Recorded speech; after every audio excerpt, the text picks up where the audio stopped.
Hallo und herzlich willkommen zu meinem neuen Video. Schön, dass ihr wieder alle mit dabei seid. Heute besuche ich die Wartburg in Eisenach. Die fast 1000 Jahre alte Burg verdankt ihre Bekanntheit historischen Ereignissen und außergewöhnlichen Persönlichkeiten. Und die möchte ich euch heute etwas genauer vorstellen.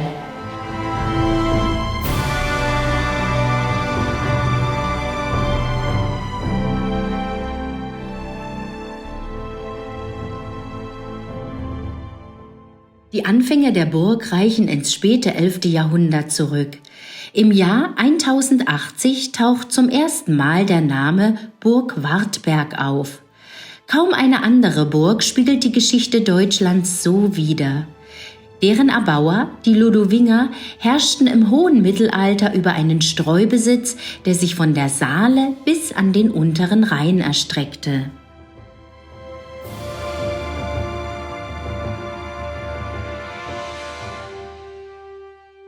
Ludwig der Springer verlegte den Stammsitz seines Hauses auf die Wartburg.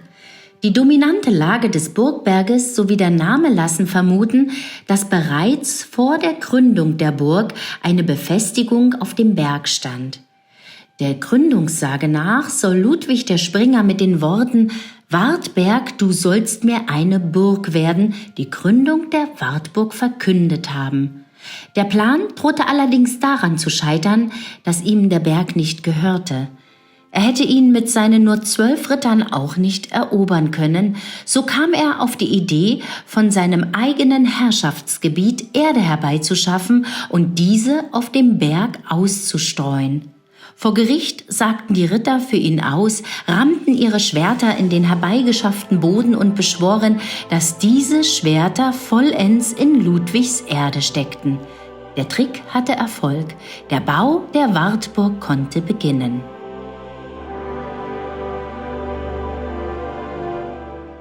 Als Unterstützer des Erzbischofs von Mainz gewannen die Ludowinger schnell an Macht und Bedeutung.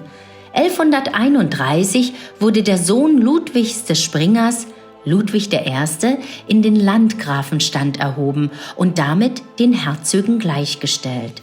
Mehr und mehr näherten sich die Ludowinger an das deutsche Kaiserhaus der Staufer an.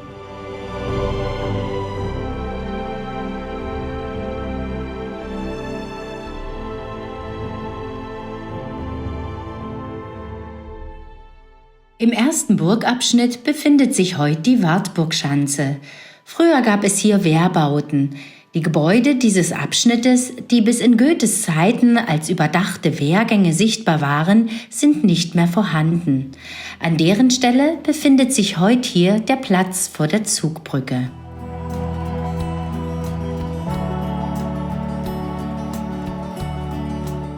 Das im Kern mittelalterliche Torhaus der Wartburg ermöglichte damals wie heute den Zugang zur Burg und verfügte über 3 Tore.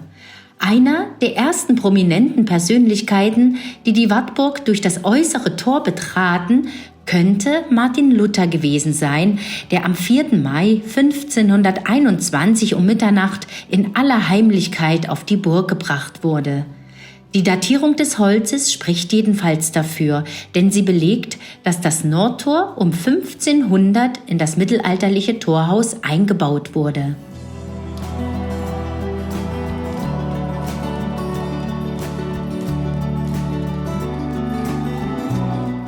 Gleich danach folgt das mittlere Tor, das aus 2 Flügeln besteht. Einige Meter weiter hinten schließt das südliche Tor mit einem Flügel und einer Schlupfpforte die Torhalle ab. Dass ein Eindringling in die historische Wartburg also 3 Tore zu überwinden hatte, bevor er überhaupt einen Fuß in den ersten Burghof setzen konnte, ist schon ein eindrucksvoller Beweis für die Wehrhaftigkeit dieser Burganlage. Nicht zu vergessen, dass um 1550 ein Fallgatter die Burg zusätzlich verriegelte und es außerdem eine funktionierende Zugbrücke gab.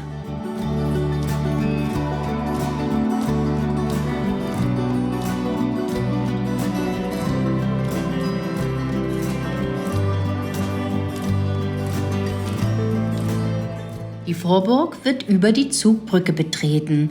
Die rechts an das Torhaus anschließenden Gebäude, Ritterhaus und Vogtei, stammen aus dem späten Mittelalter. Das Ritterhaus am Eingang der Wartburg grenzt unmittelbar an den ehemaligen Torturm und bot besten Ausblick bis in die Stadt. Im untersten Geschoss befindet sich seit jeher die Wächterstube.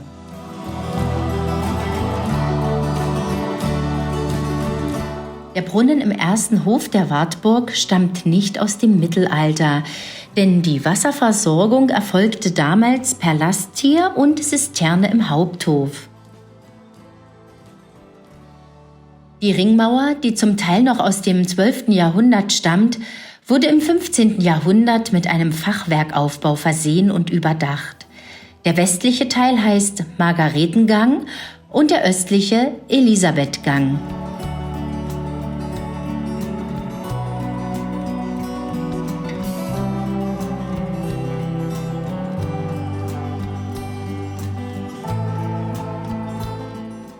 Als Hofburg, dem Kern der Wartburg, wird der zweite Burghof bezeichnet. Die Hauptburg wird beherrscht vom spätromanischen Palas, dem sogenannten Landgrafenhaus.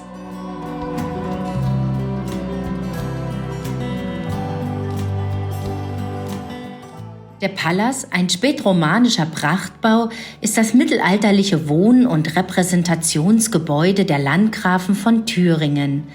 Er beherbergt unter anderem die Elisabeth-Kemenate, den Sängersaal und den großen Festsaal.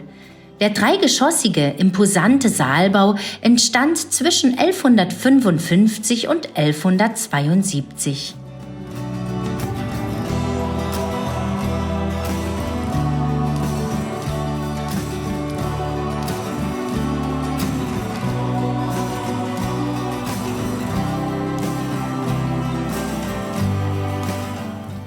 Der heute als Restaurant genutzte Gardem wurde ab 1874 erneuert.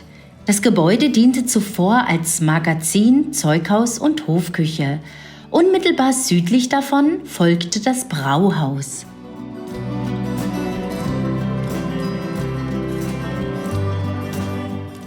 Die Hofburg wird durch den Gebäudetrakt von Neuer Kemenate, Torhalle und Dirnitz begrenzt.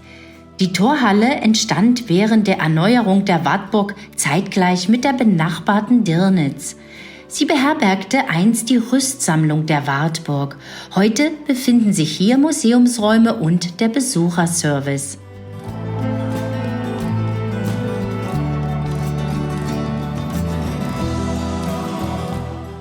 Der große Turm der Wartburg, der Bergfried, ist der Hauptturm und das weithin sichtbare Symbol der mittelalterlichen Burg. Der große Turm wurde ab 1853 in unmittelbarer Nähe zu den Fundamenten des mittelalterlichen Vorgängerbaus errichtet.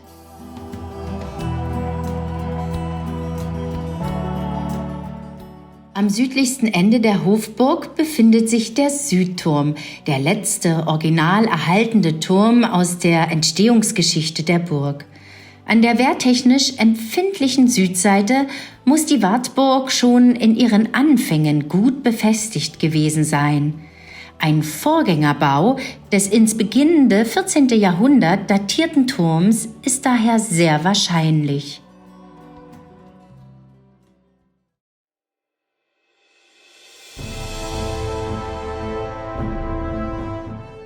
Der Eingang im Palas führt zunächst in die ehemalige Rüstkammer und die Pferdeställe. Durch eine Rundbogentür gelangt man in das Sockelgeschoss. Landgraf Ludwig II., der Eiserne, war der wichtigste Bauherr der Ludowinger. Sein Einfluss auf den Burgenbau der damaligen Zeit war sehr bedeutsam. Unter seiner Leitung entstand der kulturhistorisch außerordentlich wertvolle Palas, ein gesonderter, separat stehender Repräsentationsbau mit Wohnfunktion. 1172 wurde dann das Landgrafenhaus gebaut.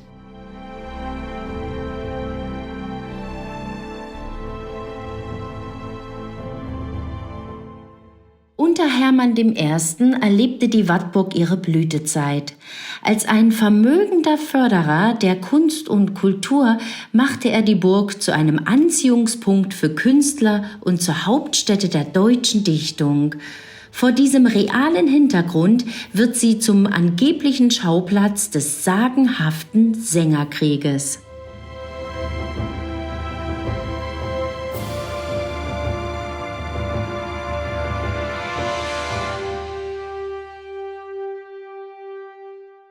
Der letzte Ludowinger, Heinrich Raspe IV., regierte in der Zeit von 1227 bis 1247. Er nutzte die Burg als alleinige Residenz und griff damit quasi der historischen Entwicklung vor.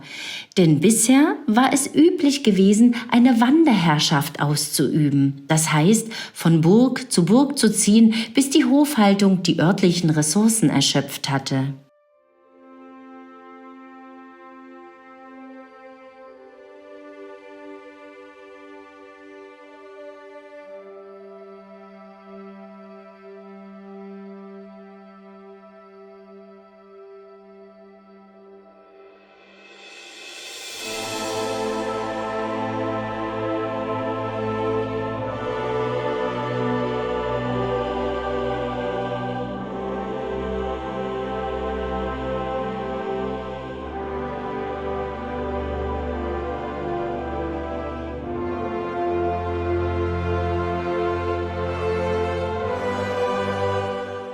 Eine Steintreppe in der Mitte des Gebäudes führt in das eigentliche Erdgeschoss. Der sogenannte Rittersaal ist ein quadratischer Raum mit Kamin. Wie fast alle Raumbezeichnungen auf der Wartburg ist dieser Name neuzeitlich. Über die ursprüngliche Funktion dieses Raumes lässt sich nur spekulieren. Der große Kamin, der nach mittelalterlichen Befunden rekonstruiert wurde, und die aufwendigen Ornamente deuten auf eine außergewöhnlich luxuriöse Ausstattung hin.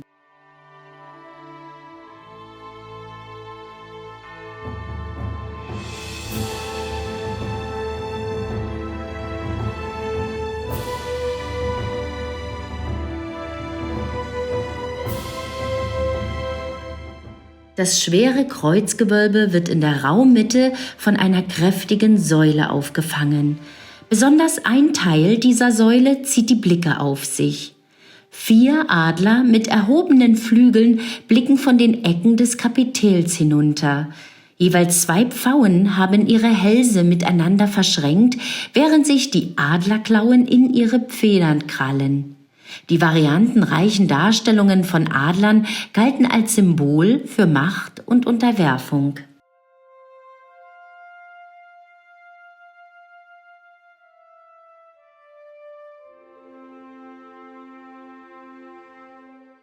Bedenkt man die Raumaufteilung mittelalterlicher Burggebäude, so spricht einiges dafür, dass sich im Erdgeschoss des Palas die fürstliche Wohnetage befand. Dennoch ein weiteres Detail verweist auf die reiche Ausstattung des Gebäudes. Bei der Öffnung des Bodens wurden unter diesem Raum verrußte Schächte gefunden, und so geht man davon aus, dass er mit einer Fußbodenheizung ausgestattet war, die über zirkulierende Warmluft funktionierte.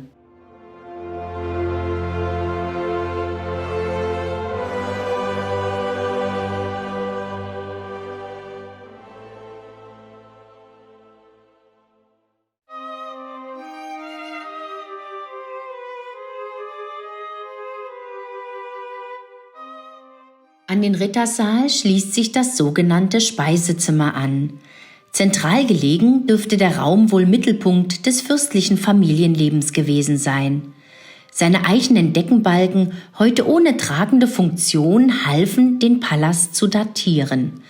Das Felldatum der Bäume lag um 1160. Die heutige Ausstattung erinnert an den privaten Gebrauch des gesamten Palaserdgeschosses im 19. Jahrhundert.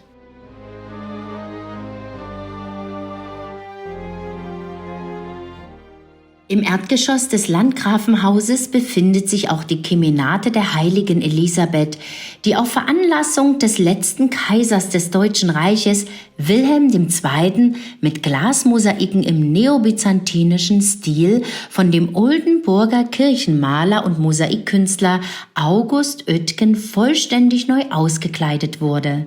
Sie trägt ihren Namen nachweislich seit 1669.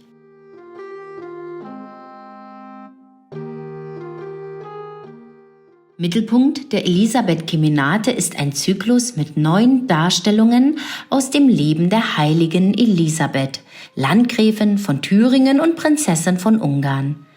Die Darstellungen verweisen auf die Abstammung des Hauses Sachsen-Weimar-Eisenach aus der Familie der Landgrafen von Thüringen. Erzählt wird das Leben der Heiligen, angefangen bei der Prophezeiung ihrer Geburt durch Klingsor, über die Brautwerbung am ungarischen Königshof und Elisabeths Verlobung sowie die Niederlegung der Krone als Zeichen ihrer christlichen Demut.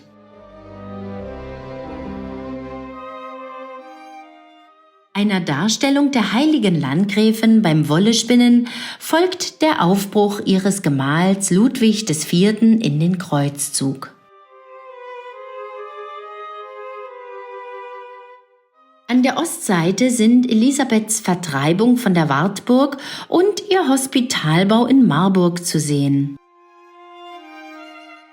Über dem Kamin erscheint das sogenannte Mantelwunder.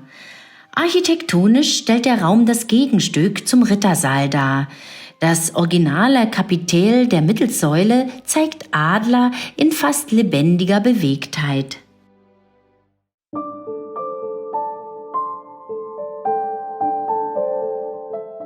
Elisabeth wurde bereits als Kleinkind dem ältesten Sohn des Landgrafen Hermann von Thüringen versprochen, der aber früh verstarb. Den Heiratsplänen lagen vermutlich machtpolitische Erwägungen zugrunde. Bereits 1211, im Alter von 4 Jahren, wurde die mit reicher Mitgift ausgestattete Elisabeth nach Thüringen gebracht. Die Erziehung eines jungen Mädchens in der Familie ihres zukünftigen Ehemanns war innerhalb von Adelsfamilien üblich. Elisabeth wurde sehr früh damit konfrontiert, dass ihr Wert als Mensch vor allem in Geldwert bemessen wurde. Ludwig, der Bruder von Hermann, übernahm im Alter von 17 Jahren die Regentschaft. 1221 heirateten er und die 14-jährige Elisabeth. Die Ehe, so berichten die Quellen übereinstimmend, war glücklich. Danach war Ludwig von Thüringen seiner Ehefrau mit einer Treue und einem Feingefühl zugetan, die sich von den früheren Gepflogenheiten unterschieden. Bei den Mahlzeiten saß Elisabeth entgegen den Brauch ihrer Zeit neben ihrem Mann anstatt ihm gegenüber. Regelmäßig begleitete sie ihn auf seinen Reisen. Die Hinwendung zum radikalen Armutsgedanken Elisabeths fand ihren Ausdruck in eindrucksvollen Gesten. Sie berichtete, dass Gott sie in einem reich geschmückten Gewand erscheinen ließ, als sie wieder einmal all ihre Kleidung verschenkt hatte und deshalb nicht in der Lage war, standesgemäß gekleidet eine Gesandtschaft ihres Vaters zu empfangen. Das sogenannte Mantelwunder. Elisabeth von Thüringen habe als eines ihrer letzten Kleidungsstücke ihren reich geschmückten Mantel an einen Bettler verschenkt. Ihre Dienerinnen hätten ihn jedoch in der Kleiderkammer wiedergefunden, als sie an der landgräflichen Festtafel eine Gruppe von Edelleuten begrüßen musste. Konrad von Marburg, ein Priester und Magister sowie erfolgreicher Kreuzzugprediger, hatte Ludwig von Thüringen dazu überredet, am 5. Kreuzzug Kaiser Friedrichs II. Teilzunehmen. Die schwangere Elisabeth begleitete ihren Mann noch bis zur Grenze Thüringens und nahm erst dort von ihm Abschied. Ludwig zog nach Italien, um dort mit dem Kreuzzugsheer vom Kaiser Friedrich zusammenzutreffen. Am 12. September, kurz nach der Einschiffung in Otranto, starb er an einer Infektion. Mit dem Tode ihres Ehemanns war Elisabeth der Person beraubt, die sie bislang vor offenen Konflikten mit ihren Verwandten, Hofbeamten und den Vertretern des heimischen Adels bewahrt hatte. Die Spannungen mit der Verwandtschaft resultierten nicht allein aus ihrer Frömmigkeit, sondern vor allem aus der Furcht vor der Einverleibung ihres beträchtlichen Besitzes durch Konrad von Marburg. Durch die Gelübde Elisabeths hatte er die vollkommene Kontrolle über sie. Heinrich Raspe, der jüngere Bruder Ludwigs, der Elisabeth für nicht zurechnungsfähig hielt, hatte gleich nach dem Tod die Regentschaft übernommen und ihr als eine seiner ersten Handlungen die Verfügungsgewalt über die Ländereien und Einkünfte entzogen, die ihr Ludwig als Witwengut zugesichert hatte. Elisabeth verließ daraufhin im November 1227 gemeinsam mit ihren unmittelbaren Dienerinnen die Wartburg. Die letzten 3 Jahre ihres Lebens verbrachte Elisabeth als ärmliche Spitalschwester in Marburg. Sie widmete sich besonders der Pflege von Leprakranken, die nach den Begriffen der damaligen Zeit zu den Ausgegrenzten am Rand der Gesellschaft zählten. Elisabeth starb im Alter von 24 Jahren vollkommen erschöpft an einer Lungenkrankheit.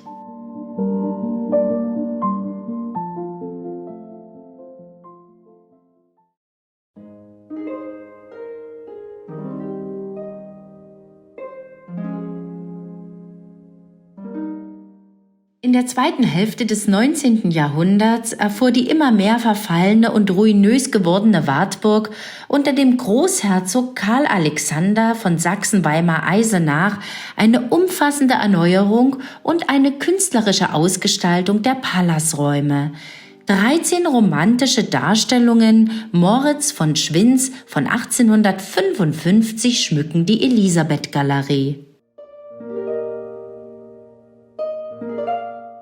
Für den andächtigen Gang zur Kirche bot sich die Vita der heiligen Elisabeth an. Ihr widmete sich der Maler Moritz von Schwind mit besonderer Hingabe.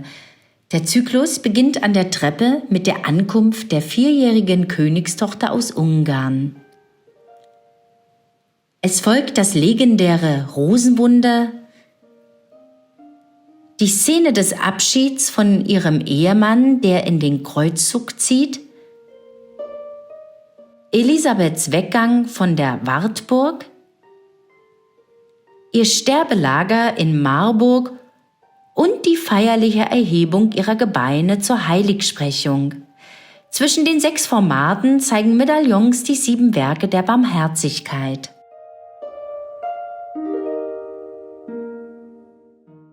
In der 2. Etage gelangt der Besucher in die Kapelle der Wartburg. Hier soll der Legende nach Martin Luther gepredigt haben. Der Sakralraum gehört nicht zum ursprünglichen Baubestand, sondern wurde erst um 1270 vom angrenzenden Saal abgetrennt und überwölbt. Später überformte der Barock die Kapelle, während jetzt die schlichte Ausstattung der 1950er Jahre mit Zeugnissen aus dem 12. und 13. Jahrhundert das Raumbild bestimmt.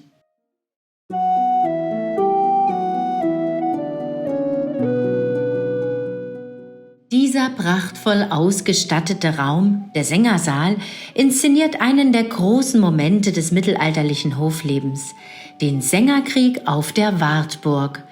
Der Thüringer Landgraf Hermann I. und seine Frau Sophie, die Schwiegereltern von Elisabeth, galten als kunstliebende Herrscher, an deren Hof sich Dichter und Minnesänger ein Stelldichein gaben.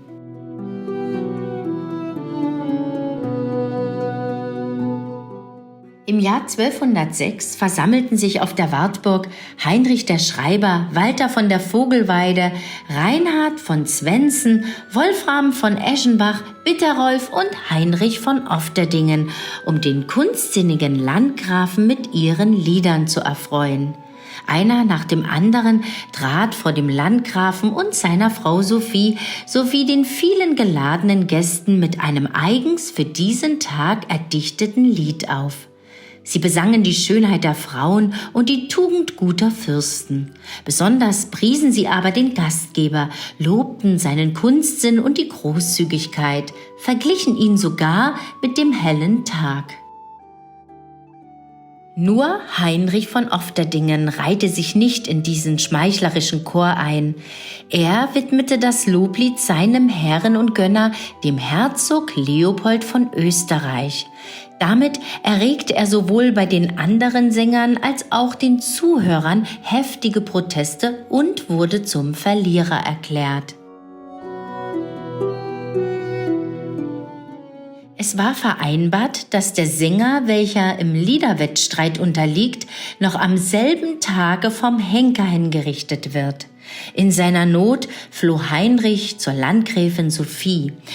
Die schlug ihren Mantel um ihn und stellte ihn damit unter ihren Schutz.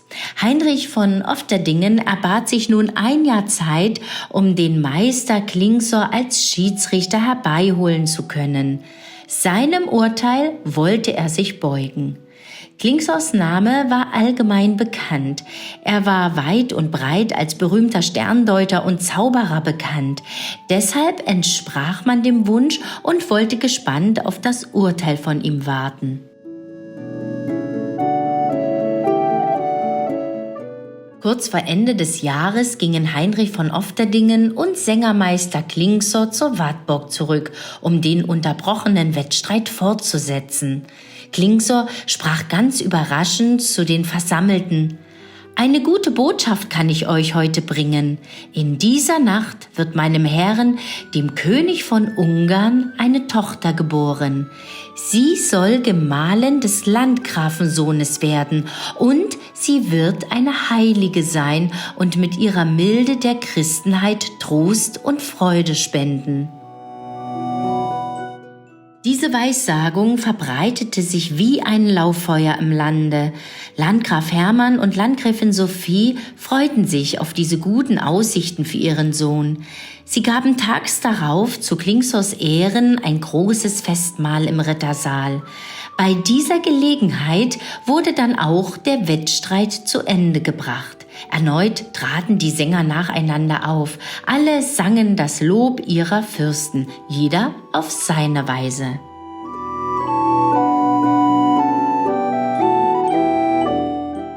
Klingsor schlichtete zuletzt den Streit so, dass er zwar Heinrich von Ofterdingen Recht gab, ohne jedoch die anderen zu Verlierern zu erklären.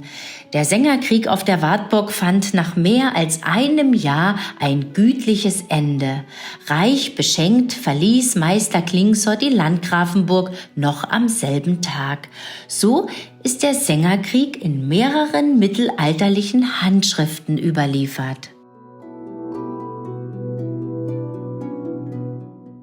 Als Karl Alexander sich um die Mitte des 19. Jahrhunderts an die Neugestaltung der Burg machte, erhielt diese Legende einen Ehrenplatz.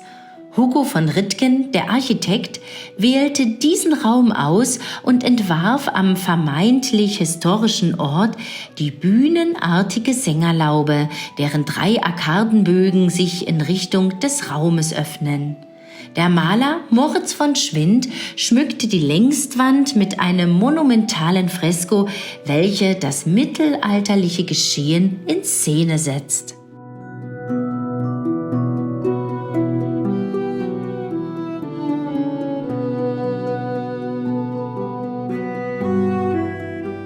Das Landgrafenzimmer führt dem Besucher die Gründungs- und andere Legenden der Wartburg vor Augen. Dieser Raum könnte früher ein Audienzzimmer gewesen sein, denn der ursprüngliche Eingang zum Palas führte direkt in diesen Raum. Für solch eine repräsentative Nutzung sprechen auch die Verzierungen an der prachtvollen Mittelsäule. Das Kapitel zeigt 4 Adler, die sich mit angelegten Flügeln in einem gedrehten Ring verbissen haben.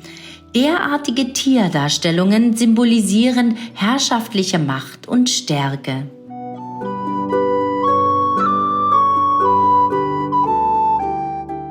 Sein Sein heutiges Aussehen erhielt der Saal durch Moritz von Schwind, der in der Mitte des 19. Jahrhunderts in 7 Fresken die bekanntesten Sagen der thüringischen Landgrafen festhielt.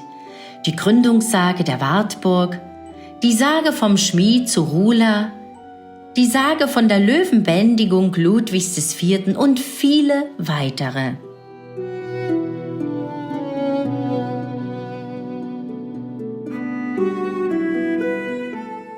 Nun möchte ich mich ganz herzlich von euch verabschieden. Ihr habt die historischen Räume gesehen und viel über das Leben der Adligen erfahren. Hat euch das Video gefallen, so würde ich mich wieder sehr über einen Daumen hoch freuen. Und wollt ihr nie wieder ein wunderschönes Schlösser- und Burgenvideo verpassen, dann abonniert am besten gleich den Kanal. Ich sage dann schon einmal Tschüss und auf Wiedersehen. Bis zum nächsten Mal. Tschüss!